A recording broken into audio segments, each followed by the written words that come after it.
नेपाल में आज की तस्वीरें श्रीलंका और बांग्लादेश में हुए विद्रोह जैसी। आपको याद होगा इस साल नेपाल की जो ओली सरकार पहले राजशाही को लौटाने की मांग पर दबाव में आई थी और अब युवाओं ने सोशल मीडिया बैन को अभिव्यक्ति पर चोट मानकर हंगामा किया है। ये देखिए, कहीं पर वो बैरिकेड तोड़कर आगे बढ़ते हुए नजर आ रहे हैं। जो स्थिति बनती चली जा रही है वो बहुत भयावह है इस वक्त नेपाल में। हमने आपको दिखाया था इससे पहले, चाहे वो श्रीलंका हो चाहे बांग्लादेश हो, कैसे वो सीधा राष्ट्राध्यक्ष के घर में आम जनता पहुंच चुकी थी। ठीक वैसी ही स्थिति आज नेपाल में दिख रही है। नेपाल के युवा कई जगहों पर आप देख ही रहे हैं किस तरह से वहां पर हिंसक झड़पें हो रही हैं। नेपाल पुलिस आपस में इस तरह से गोलाकार तरीके से वो रुककर किसी तरीके से अपने आप को बचा रही है, लेकिन सामने वाले जो प्रदर्शनकारी हैं उन पर फायरिंग भी कर रही है और दोनों तरफ की तस्वीरें। और इधर दूसरी तरफ आप देख रहे हैं नेपाल के प्रधानमंत्री केपी ओली को। ये बहुत मुश्किल वक्त है उनकी सरकार के लिए, बहुत मुश्किल वक्त है। एक तरफ भ्रष्टाचार और सोशल मीडिया पर जो ये शिकंजा एक तरह से कसा गया है नेपाल सरकार की तरफ से, उसके खिलाफ ये आंदोलन है युवाओं का, और दूसरी तरफ उनके लिए, उनकी सरकार के लिए, ओली साहब की सरकार के लिए बहुत बड़ी मुश्किल की घड़ी। देखिए, इस पूरे मामले को अगर आप समझेंगे इसके दो पहलू हैं। पहला पहलू तो ये है कि आखिर तमाम जो सोशल मीडिया प्लेटफॉर्म जिसके जरिए ये युवा भ्रष्टाचार के मुद्दों को उठाते थे उसको अचानक बैन क्यों किया गया। दूसरी तरफ अगर आप देखें तो केपीएस ओली पहले से ये इशारा कर रहे हैं कि उनके खिलाफ एक साजिश रची जा रही है, लोगों को भड़काया जा रहा है और ऐसा मुमकिन है, उन्होंने 2-3 दिन पहले ही कहा था, ऐसा मुमकिन है कि उनके खिलाफ एक बहुत बड़ा विद्रोह वाला आंदोलन किया जाएगा।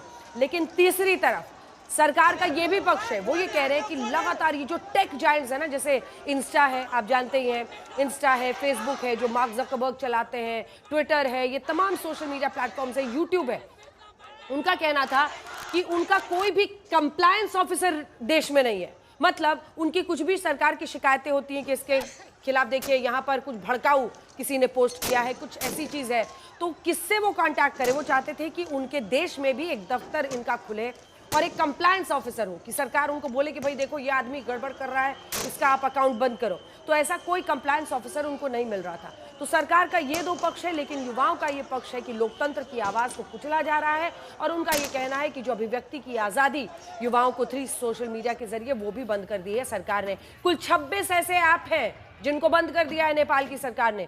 नेपाल के युवा भ्रष्टाचार के आरोपों पर भी नेपाल सरकार को घेर ही रहे हैं। हम आपको बताते हैं, सवाल है कि नेपाल में युवाओं के इस विद्रोह का आखिरी अंजाम क्या होगा। सवाल यह भी है कि भारत के पड़ोस में एक बार फिर विद्रोह की चिंगारी के बाद भारत की चिंताएं कितनी बढ़ रही हैं। आज हम इसको भारत के एंगल से भी समझने की कोशिश करेंगे, क्योंकि इससे पहले बांग्लादेश हो, श्रीलंका हो और पाकिस्तान के हालात आप ही देख ही रहे हैं। पड़ोसी मुल्कों में ये क्या हो रहा है और क्या इसके पीछे कोई एक पैटर्न दिखाई देता है। बहस की शुरुआत करें उससे पहले ये रिपोर्ट।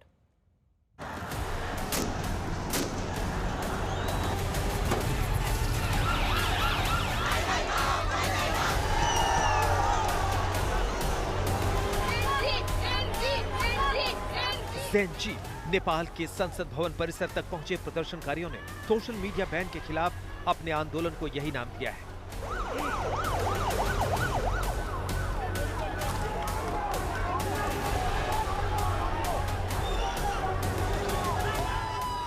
28 साल से नीचे के युवाओं का ये मूवमेंट नेपाल की ओली सरकार के उस फैसले के खिलाफ है जिसमें एक्स, यूट्यूब, व्हाट्सएप जैसे सोशल मीडिया प्लेटफॉर्म प्रतिबंधित किए गए हैं।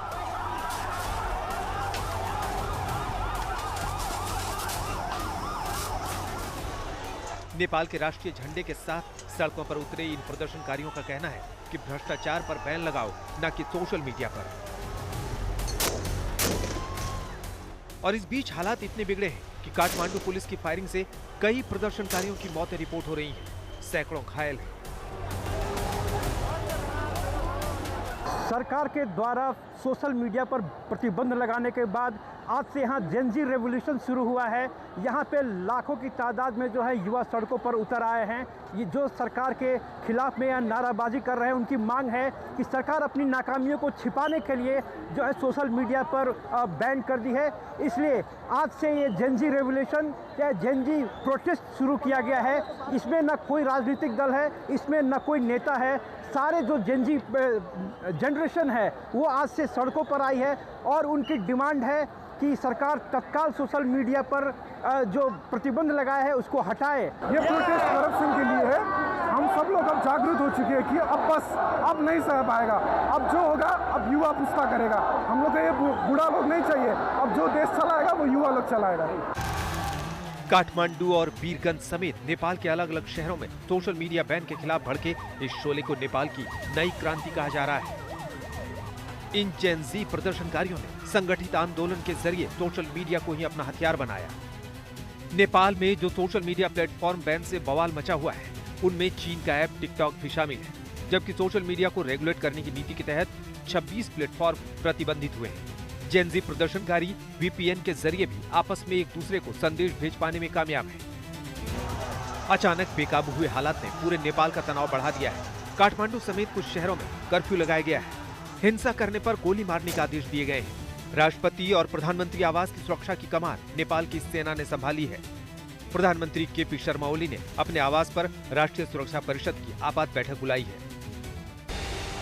नेपाल में सोशल मीडिया बैन पर शुरू हुई हिंसा के खिलाफ भारत में अलर्ट बढ़ा दिया गया है। सूत्रों के मुताबिक भारत नेपाल सीमा पर चौकसी बढ़ाई गई है। एसएसबी भारत नेपाल बॉर्डर पर होने वाली किसी भी गतिविधि को लेकर सतर्क है। अतिरिक्त सुरक्षा बलों की तैनाती हुई है। नेपाल में हो रहा युवाओं का यह हंगामा नेपाल के मौजूदा सुरक्षा और सामाजिक हालात की रिपोर्ट दे रहा है।